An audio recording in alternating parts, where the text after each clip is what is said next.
I had cancer when I was 18. Just halfway through my leaving cert year, I got diagnosed with cancer in the bone of my left leg.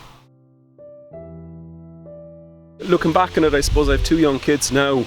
It was much harder on my parents, and I probably didn't appreciate it at that point.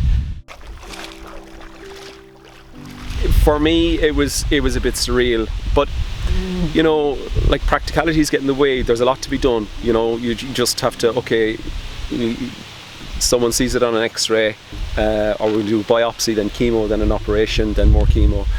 When's your leaving cert? We'll fit that in there, somewhere in between those two. You want to go to college in September, okay, you'll be done by then. You'll be going back with no hair, but don't worry about that. Ready, set, done! The attitude in Kappa and in the Mater private where I had the chemo was, look, we're going to get you well. There was never any question other than we're going to get you well. So you kind of have to have a positive outlook on life and that, you know. I basically had to have chemo on it, had the bone removed, and like a standard knee replacement, replaced the bone with a bit of metal.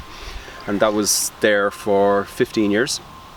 Then it just really wore out and it had to be replaced. It was replaced in 2006. And in retrospect, I got an infection at that point. Didn't really flare up, but in 2010 it flared up really, really badly. Over 2 years I had constant infections, get IV antibiotics. So they could clear it, but they couldn't actually completely get rid of it. And in the end it became apparent that we couldn't actually completely clear the infection. So basically the decision had to be made to amputate the leg. So I lost it just above the knee.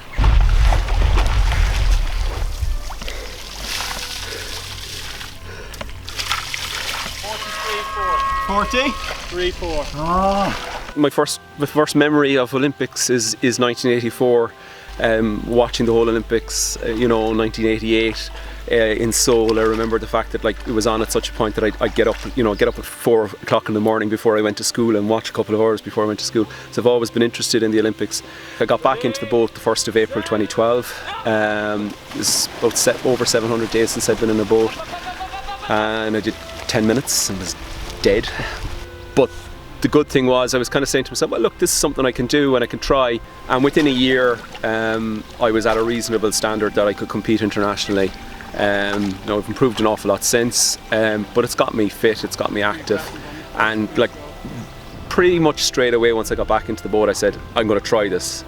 It probably wasn't until a year later that I realised actually this is a legitimate aim. I kind of got to the final of the Europeans and stuff and I said, okay, look, I can do this. So it's been kind of 3 years focus since then, or 4 years in total if you want. I suppose I've been soldiering with these guys, the guys who are my opponents, for the 4 years. Like, most of them have been around for the 4 years. There's a couple of new guys maybe in the last 1 or 2 years, but they're my friends, and it'll be great to be out there with them and to be baiting heads again, trying to beat each other. And look, in the end of the day, my aim is to go out in as good a condition as I can possibly be. Look, it would be lovely to go out and do a PB, or like feel when you're coming home, this is the absolute best I could have given, and whatever that brings, regardless of what happens in Rio or beyond, I'll still be getting up on a Saturday morning going for a paddle. It might not be like this morning, but a nice social paddle will always be part of my life,